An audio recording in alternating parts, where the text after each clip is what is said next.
Blessed be the tie that binds our hearts in Christian love, the fellowship of kindred minds is like to that above.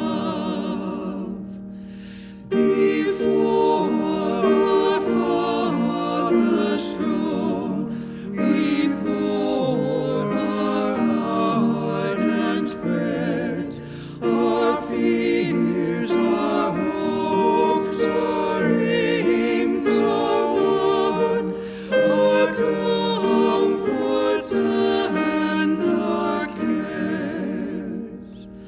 We share